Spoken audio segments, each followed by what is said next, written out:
Hello friend, welcome to S tutorial YouTube channel. Friends, हम लोग civics का आज 14वां पार्ट देखेंगे, जो आपके जीआईसी प्रवक्ता परीक्षा के लिए काफ़ी इंपॉर्टेंट साबित होगा। और इसके पहले का सभी पार्ट आप लोग प्लेलिस्ट में देख सकते हैं। वहाँ पे प्रीवियस ईयर पेपर भी आपको मिल जाएगा सॉल्व करने के लिए, सॉल्व किया हुआ है, तो वहाँ जाकर के देख सकते हैं। तो वीडियो पर लास्ट तक बने रहिएगा। वीडियो अच्छा लगे तो चैनल को सब्सक्राइब कर लीजिएगा, लाइक कीजिएगा, दोस्तों में शेयर भी कर दीजिएगा, बेल आइकन पर प्रेस कर लीजिएगा ताकि आने वाले वीडियो को नोटिफिकेशन सबसे पहले आपको मिल सके। तो चलिए क्वेश्चन को सॉल्व करते हैं। पहला क्वेश्चन है, बहुत ही इंपॉर्टेंट प्रश्न है, कई बार पूछा जा चुका है, तो इसको ध्यान में दीजिएगा। प्रभुसत्ता संपन्न राज्य की मान्यता जितनी निर्जीव और निरर्थक हो गई है, उतनी और कोई राजनीतिक संकल्पना न हुई होगी, ये किसका कथन है? तो 5 सेकंड मिलेंगे आपको, आप लोग खुद आंसर बताएंगे और कमेंट में बताइएगा कितना स्कोर कर पा रहे हैं आप सभी। तो इसका सही उत्तर हो जाएगा अर्नेस्ट बार्कर। यहाँ पे डी ऑप्शन आपका करेक्ट हो जाएगा। अर्नेस्ट बार्कर ने कहा था, संप्रभुता संपन्न राज्य की मान्यता जितनी निर्जीव और निरर्थक हो गई है, उतनी और कोई राजनीतिक संकल्पना न हुई होगी। तो यहाँ पे डी ऑप्शन आप लोग सही कीजिएगा। दूसरा क्वेश्चन है, राज्य को समाज का एक आवश्यक संस्था मानते थे। तो राज्य को जो है समाज का एक आवश्यक संस्था किसने माना था? तो ये बहुलवादी मानते थे। बी ऑप्शन आपका करेक्ट हो जाएगा। बहुलवादी जो है नाम मात्र की प्रभुसत्ता में विश्वास करते थे और बहुलवादी जो है राज्य के समाज की एक आवश्यक संस्था मानते थे। तो यहाँ पे ऑप्शन नंबर बी आपका करेक्ट हो जाएगा। तीसरा नंबर क्वेश्चन है, संविधान सभा में चीफ कमिश्नरी से कुल कितने सदस्य थे? चीफ कमिश्नरी से तो 4 सदस्य थे। ठीक है, यहाँ पे डी ऑप्शन करेक्ट हो जाएगा। संविधान सभा में कुल सदस्यों की संख्या कितनी थी? तो 389 थी। ठीक है, जिसमें जो है 292 सदस्य जो थे ये प्रांतों से थे और 93 सदस्य ये देसी रियासतों से, और 4 सदस्य जो थे ये थे चीफ कमिश्नरी से। ठीक है, तो सारे पॉइंट को याद रखिएगा, डी ऑप्शन करेक्ट हो जाएगा। अगला क्वेश्चन है, संविधान सभा में एक प्रतिनिधि के लिए कितनी जनसंख्या निर्धारित की गई थी? एक प्रतिनिधि के लिए कितनी जनसंख्या जो है निर्धारित की गई थी? तो 10 लाख का संख्या निर्धारित किया गया था। संविधान सभा का एक प्रतिनिधि जो है 10 लाख की जनसंख्या का प्रतिनिधित्व करेगा, ऐसा उसमें बताया गया था। तो यहाँ पे डी ऑप्शन आपका करेक्ट हो जाएगा। अगला क्वेश्चन है, निम्नलिखित में से किसके तहत मतदाता को पहचान पत्र देने की व्यवस्था की गई है? किसके तहत मतदाता को पहचान पत्र देने की व्यवस्था की गई है? तो ये है 1958 का जनप्रतिनिधित्व कानून। ठीक है, यहाँ पे भी ऑप्शन करेक्ट हो जाएगा। चुनाव आयोग द्वारा जो है सन 1993 में चुनावों में बोगस मतदाता और किसी के बदले मत डालने की प्रथा को रोकने के लिए देश भर में मतदाताओं को फोटो पहचान पत्र जारी करने का निर्णय लिया गया था और प्रतिवर्ष जो है 1 जनवरी को मतदाता सूची को संशोधित किया जाता है। इस पॉइंट को भी आप लोग याद रखिएगा। तो यहाँ पे ऑप्शन नंबर बी आपका करेक्ट हो जाएगा। अगला क्वेश्चन है, किसने कहा है कि प्राकृतिक अवस्था में युद्ध था और हर व्यक्ति का सब लोगों के विरुद्ध युद्ध था? तो ये कहा था जॉन लॉक ने। किसने कहा था? तो ये हॉब्स ने कहा था। ठीक है, यहाँ पे सी ऑप्शन करेक्ट कीजिएगा। हॉब्स ने जो है प्राकृतिक दशा का अंधकारमय में चित्र प्रस्तुत किया था और प्राकृतिक दशा में मनुष्य पर राज्य का अंकुश नहीं होता है, अतः वह अपने मूल स्वभाव के अनुसार कार्य करता है। और हॉब्स के अनुसार मनुष्य जो है स्वभाव से स्वार्थी और निर्भय है, अतः प्राकृतिक दशा में लड़ाई झगड़े छीना झपटी का बोलबाला रहता है और इस समय मनुष्य का जीवन एकाकी, दीनहीन, घृणित, पाशविक और क्षणभंगुर होता है, ऐसा इन्होंने बताया था। तो यहाँ पे सी ऑप्शन आपका करेक्ट हो जाएगा। अगला क्वेश्चन है, वर्तमान में सर्वोच्च न्यायालय के अन्य न्यायाधीशों की नियुक्ति राष्ट्रपति किसकी सिफारिश पर करती है? वर्तमान में सर्वोच्च न्यायालय के अन्य न्यायाधीशों की नियुक्ति राष्ट्रपति द्वारा किसकी सिफारिश पर की जाती है? तो ये कॉलेजियम की सिफारिश पर की जाती है। ठीक है, वर्तमान में देखा जाए तो सर्वोच्च न्यायालय के अन्य न्यायाधीशों की नियुक्ति राष्ट्रपति द्वारा कॉलेजियम की सिफारिश पर की जाती है। कॉलेजियम में जो है मुख्य न्यायाधीश की अध्यक्षता में 4 वरिष्ठ न्यायाधीशों की समिति भी कार्य करती है। ठीक है, तो यहाँ पे सी ऑप्शन आपका करेक्ट हो जाएगा। अगला क्वेश्चन है, निम्न में से राजनीति के अंग है, राजनीति के अंग कौन से हैं? तो राजनीति विज्ञान और राजनीति दर्शन ये दोनों जो है राजनीति के अंग माने जाते हैं। ठीक है, तो यहाँ पे सी ऑप्शन आपका करेक्ट हो जाएगा। अगला प्रश्न है, भारतीय संविधान के अनुच्छेद 12 में राज्य शब्द को परिभाषित किया गया है। इस प्रश्न को भी, इस पॉइंट को याद रखिएगा। अनुच्छेद 12 में जो है राज्य शब्द को परिभाषित किया गया है और राज्य शब्द में निम्नलिखित सम्मिलित है। तो राज्य में मतलब क्या सम्मिलित किया गया है जो परिभाषित किया गया है? तो भारत सरकार और भारत की संसद, इसको भी परिभाषित किया गया है, तो ये भी सही है। प्रत्येक राज्यों की सरकार और विधायिकाएँ, ये भी सम्मिलित है, सही है। भारतीय भूक्षेत्र में स्थिति या भारत सरकार के नियंत्रणाधीन समस्त स्थानीय या अन्य प्राधिकारी, ये भी सम्मिलित हैं। ठीक है, तो अनुच्छेद जो 12 में राज्य को परिभाषित किया गया है इसमें ये तीनों सम्मिलित हैं। ठीक है, तो यहाँ पे डी ऑप्शन आपका करेक्ट हो जाएगा। इस प्रश्न को 2-3 बार जरूर देख लीजिएगा, इंपॉर्टेंट है। तो यहाँ पे आप लोग डी ऑप्शन सही कीजिएगा। अगला क्वेश्चन है, किसी राज्य में राष्ट्रपति शासन किस प्रावधान के अनुसार लगाया जाता है? किस प्रावधान के अनुसार लगाया जाता है? तो अनुच्छेद 356 और अनुच्छेद 365 के। तो यहाँ पे सी ऑप्शन करेक्ट हो जाएगा। अनुच्छेद 356 के अनुसार यदि राष्ट्रपति को किसी राज्य के राज्यपाल से प्रतिवेदन मिलने पर या अन्यथा यह समाधान हो जाता है कि ऐसी स्थिति उत्पन्न हो गई है जिससे उस राज्य का शासन इस संविधान के उपबंधों के अनुसार नहीं चलाया जा सकता, तो राष्ट्रपति इस अनुच्छेद का प्रयोग कर उस राज्य में राष्ट्रपति शासन लगा सकते हैं। ठीक है, तो यहाँ पे इस दोनों के अनुसार हो सकता है, तो यहाँ पे सी ऑप्शन आपका करेक्ट हो जाएगा। अगला क्वेश्चन है, सर्वप्रथम ओम्बुड्समैन संस्था स्थापित हुआ था। तो सर्वप्रथम ओम्बुड्समैन संस्था कहाँ स्थापित किया गया था? तो ये स्थापित किया था स्कैंडिनेवियन देशों ने पहले बार, सबसे पहले। ठीक है, सर्वप्रथम ओम्बुड्समैन संस्था को जो है स्कैंडिनेवियन देशों ने स्थापित किया था। उसके बाद जो है 1809 में स्वीडन में न्यायिक ओम्बुड्समैन की नियुक्ति की गई। तो यहाँ पे ए ऑप्शन आपका सही हो जाएगा। कभी कभी ऑप्शन में स्वीडन भी दे देता है। ठीक है, तो स्वीडन में जो हुआ था 1809 में, वो हुआ था न्यायिक ओम्बुड्समैन की स्थापना की गई थी।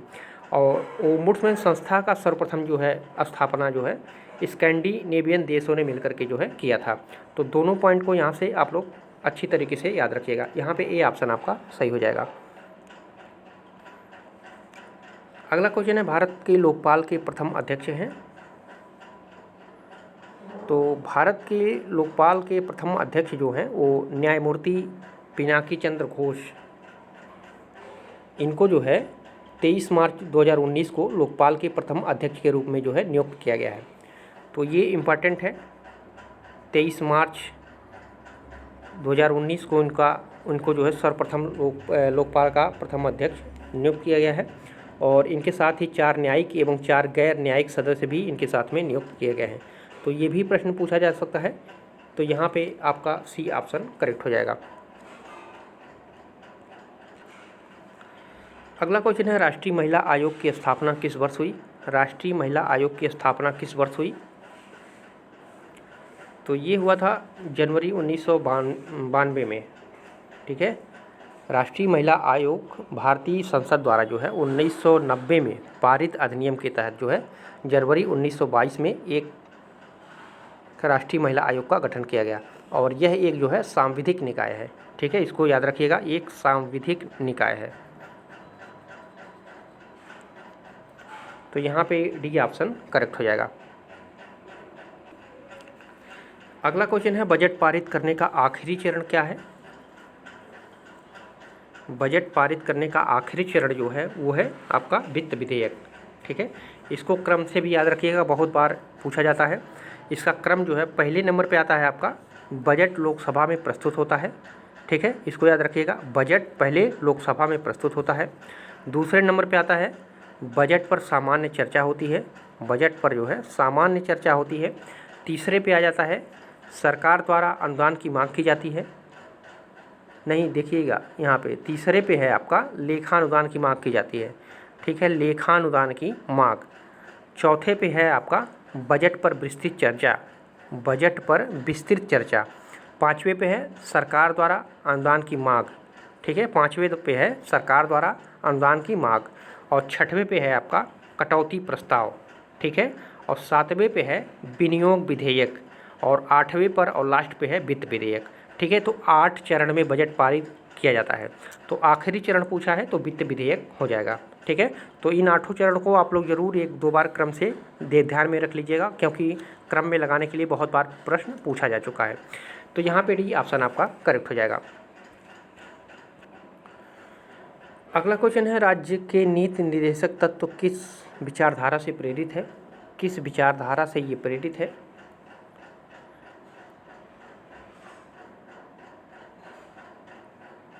तो ये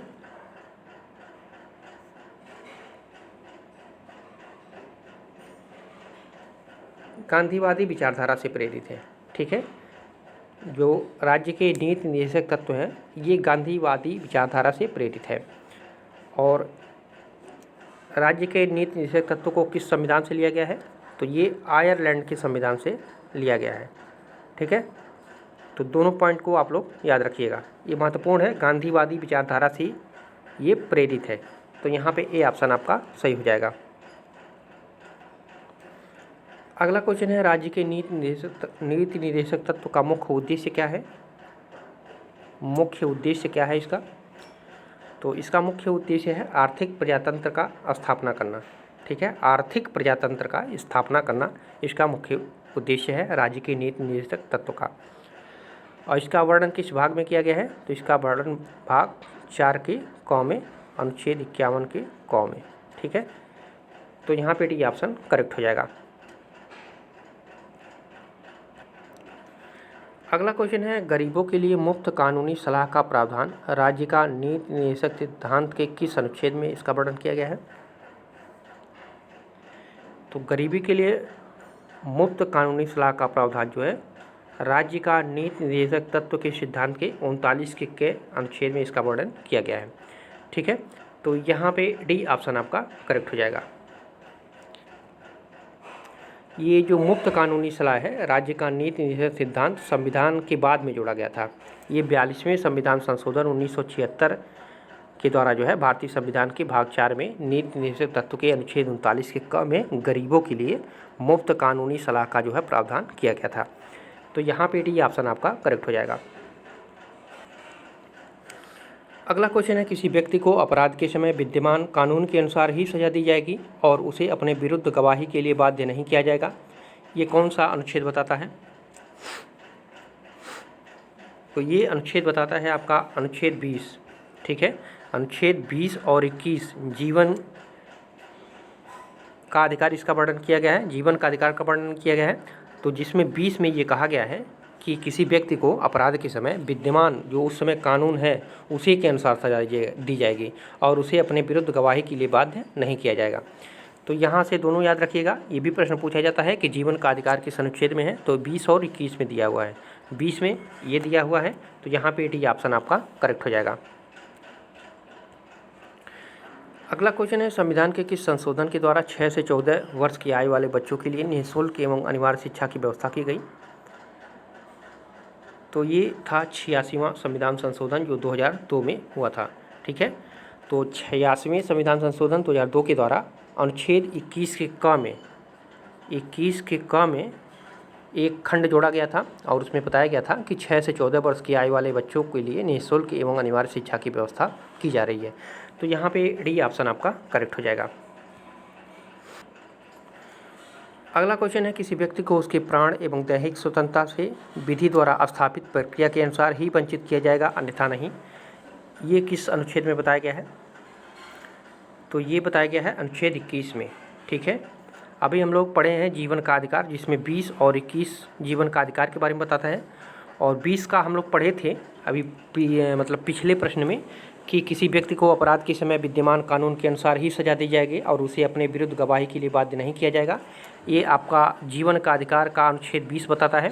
और 21 बताता है आपका कि किसी व्यक्ति को उसके प्राण एवं दैहिक स्वतंत्रता से विधि द्वारा स्थापित प्रक्रिया के अनुसार ही वंचित किया जाएगा, अन्यथा नहीं। ये बताता है आपका अनुच्छेद 21।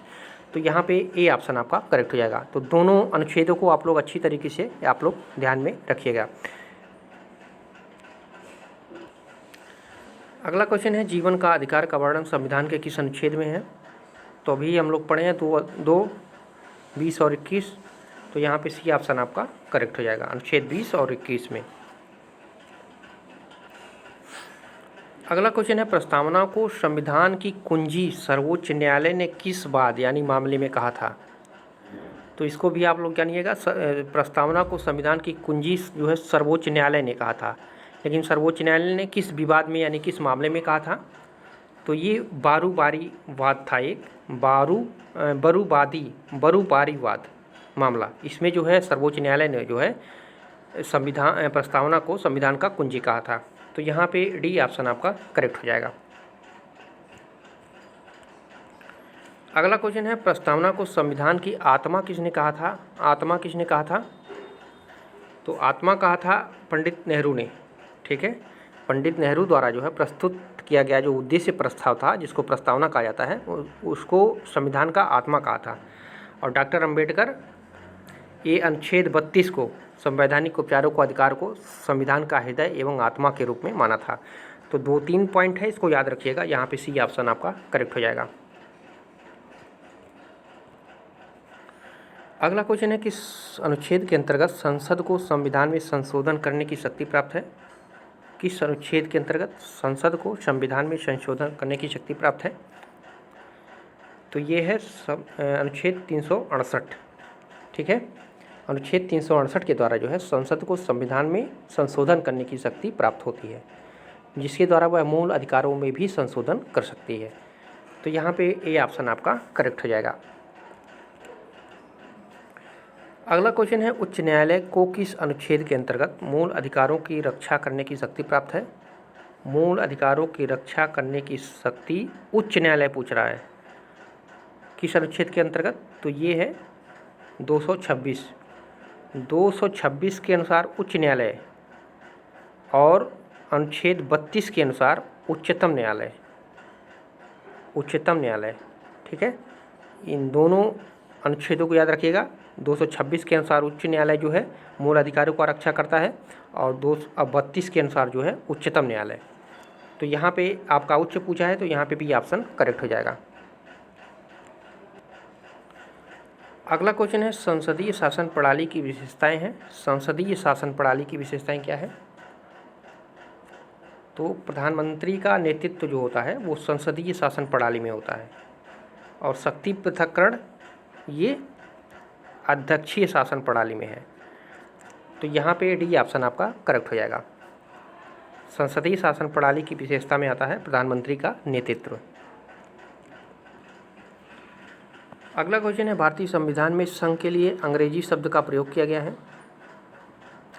तो भारतीय संविधान में संघ के लिए अंग्रेजी शब्द यूनियन का प्रयोग किया गया है, जो कनाडा की संघीय व्यवस्था से मेल खाती है। जबकि ये जो फेडरेशन है, ये अमेरिकी संविधान में संघ के लिए फेडरेशन का शब्द का प्रयोग किया गया है। तो यहाँ पे भारतीय संविधान में संघ के लिए पूछा है, तो यहाँ पे ए ऑप्शन आपका सही हो जाएगा। भारतीय के लिए यूनियन और अमेरिकी संविधान में संघ के लिए जो है फेडरेशन, तो दोनों को याद रखिएगा। और ये जो यूनियन शब्द है ये कनाडा के संघीय व्यवस्था से मेल खाता है, ये भी प्रश्न पूछा जा सकता है। तो यहाँ पे 2-3 पॉइंट है, याद रखिएगा, ए ऑप्शन सही हो जाएगा। अगला क्वेश्चन है, भारतीय संविधान में अनुच्छेद 344 के तहत कितनी भाषाओं को मान्यता दी गई है? तो 22 भाषाओं को मान्यता दी गई है। ठीक है, अनुच्छेद 344 के तहत जो है 22 भाषाओं को मान्यता दी गई है। तो यहाँ पे डी ऑप्शन आपका करेक्ट हो जाएगा। अगला है, बोडो, मैथिली, डोगरी और संथाली को राजकीय भाषा के रूप में मान्यता कब दी गई थी? तो बोडो, डोगरी, मैथिली और संथाली को राजकीय भाषा के रूप में मान्यता दी गई थी कब? तो ये 52वें संविधान संशोधन 2003 के द्वारा। ठीक है, तो यहाँ पे आपका डी ऑप्शन करेक्ट हो जाएगा। और अनुच्छेद 21 संविधान संशोधन जब 21वां था तो 21वां संविधान संशोधन के द्वारा जो है सिंधी को राजकीय भाषा प्रदान की गई थी, सिंधी को, ठीक है।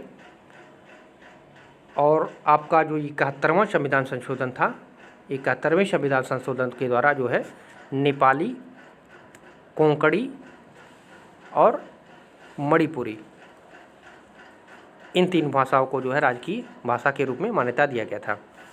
तो बोडो, मैथिली, डोगरी, संथाली को 52वें संविधान संशोधन, 21वें संविधान संशोधन में सिंधी को, और 71वें संविधान संशोधन नेपाली, कोंकणी और मणिपुरी को। तो इनको भी याद रखिएगा आप लोग। यहाँ पे डी ऑप्शन करेक्ट हो जाएगा। अगला क्वेश्चन है, संविधान के प्रारंभ में कुल कितनी भाषाओं का राजकीय भाषा का दर्जा दिया गया था? तो संविधान के प्रारंभ में जो है सिर्फ 14 भाषा थे। बाद में संविधान संशोधन हुआ 52वां, 71वां, 21वां, तो जो है उन भाषाओं को जोड़ करके कुल 22 भाषाएं बनाई गई थी। तो शुरुआत में जो है इसमें 14 भाषाएं थी। तो यहाँ पे आपका बी ऑप्शन करेक्ट हो जाएगा। अगला क्वेश्चन है, भारत के संविधान के किस भाग में पंचायतों से संबंधित उपबंध किए गए हैं? पंचायतों से संबंधित उपबंध किस भाग में है? तो ये है भाग 9, ठीक है। भारत के संविधान के भाग 9 में जो है पंचायतों से संबंधित उपबंध है, और उसे संविधान 73वां संशोधन अधिनियम 1952 के द्वारा जो है स्थापित किया गया था। तो यहाँ पे बी ऑप्शन आपका करेक्ट हो जाएगा। अगला क्वेश्चन है, सर्वप्रथम किस लोकसभा चुनाव में 18 वर्ष की आयु पर पहली बार मताधिकार का प्रयोग हुआ था? तो ये 9वीं लोकसभा चुनाव जो हुआ था 1989 में, इसमें पहली बार जो है 18 वर्ष आयु वाले जो है लोग मताधिकार का प्रयोग किया था, ठीक है। तो यहाँ पे डी ऑप्शन आपका करेक्ट हो जाएगा। और इसके पहले जो है 21 वर्ष था, ठीक है, इसके पहले 21 वर्ष था। तो इसको घटा करके जो है 1889 में ही इसको संविधान संशोधन करके इसको घटा करके जो है 18 वर्ष कर दिया गया था। और 18 वर्ष के आयु पर जो है मताधिकार का पहली बार जो है नवंबर जो 1989 का लोकसभा का आम चुनाव हुआ था, 9वीं लोकसभा का, उसमें जो है पहली बार प्रयोग किया गया था। तो सभी पॉइंट को याद रखिएगा, डी ऑप्शन करेक्ट हो जाएगा। अगला क्वेश्चन है, मूल अधिकारों में संशोधन किया जा सकता है, यह किस संविधान संशोधन में बताया गया? तो ये बताया गया था 24वां संविधान संशोधन में, ठीक है। 24वें संविधान संशोधन 1971 के द्वारा जो है अनुच्छेद 13 और 368 में जो है संशोधन किया गया तथा यह निर्धारित किया गया कि अनुच्छेद 368 में दी गई प्रक्रिया द्वारा जो है मूल अधिकारों में संशोधन किया जा सकता है। तो यहाँ पे डी ऑप्शन आपका करेक्ट हो जाएगा। अगला क्वेश्चन है, संसद को संविधान में संशोधन करने की शक्ति किस भाग में दी गई है? संसद को संविधान में संशोधन करने की शक्ति किस भाग में दी गई है? तो ये है भाग 20, ठीक है। भाग 20 के अंतर्गत जो है अनुच्छेद 368 में संसद को संविधान संशोधन की शक्ति प्रदान करती है। तो यहाँ पे सी ऑप्शन आपका करेक्ट हो जाएगा। अगला है, मानव के दुर्व्यापार, बलात् एवं बेगार को प्रतिबंधित किया गया है किस अनुच्छेद में? तो ये किया गया है आपका अनुच्छेद 23 में, ठीक है। अनुच्छेद 23 और 24 ये किया है शोषण के विरुद्ध अधिकार है। और 23 में कहा गया है कि मानव के दुर्व्यापार, बलात्श्रम एवं बेगार को प्रतिबंधित किया जाता है अनुच्छेद 23 के अनुसार। और 24 में बताया गया है कि 14 वर्ष से कम आयु के किसी भी बालक को किसी कारखाने या खान में काम करने के लिए नियोजित नहीं किया जाएगा या किसी अन्य परिसंकटमय नियोजना में जो इसको सम्मिलित नहीं किया जाएगा। तो 23-24 जो है ये है आपका शोषण के विरुद्ध अधिकार, और 23 में ये कहा गया है, और 24 में जो है 14 वर्ष से कम आयु वालों को काम करने का प्रतिषेध किया गया है। तो दोनों को याद रखिएगा, यहाँ पे डी ऑप्शन करेक्ट हो जाएगा। अगला क्वेश्चन है, प्रारूप समिति का गठन किया गया।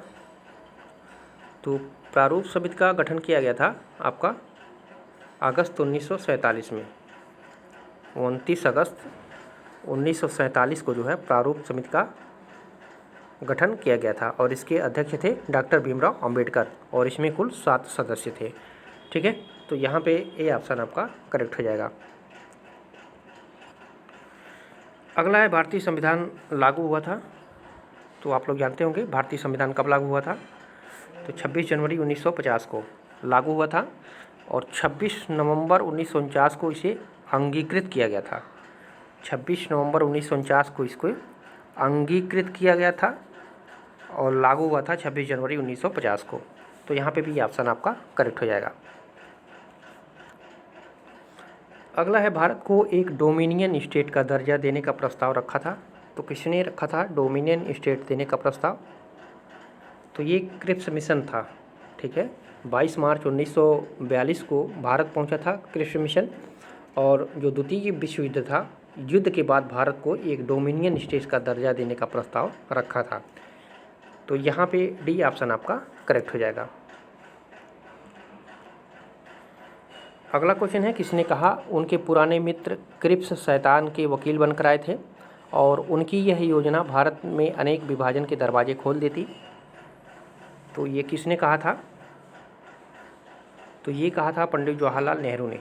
ए ऑप्शन आपका करेक्ट हो जाएगा। नेहरू जी ने कहा था कि उनके पुराने क्रिप्स मिशन शैतान के वकील बनकर आए थे और उनकी यह योजना भारत में अनेक विभाजन के दरवाजे खोल देती। तो यहाँ पे आपका ए ऑप्शन करेक्ट हो जाएगा।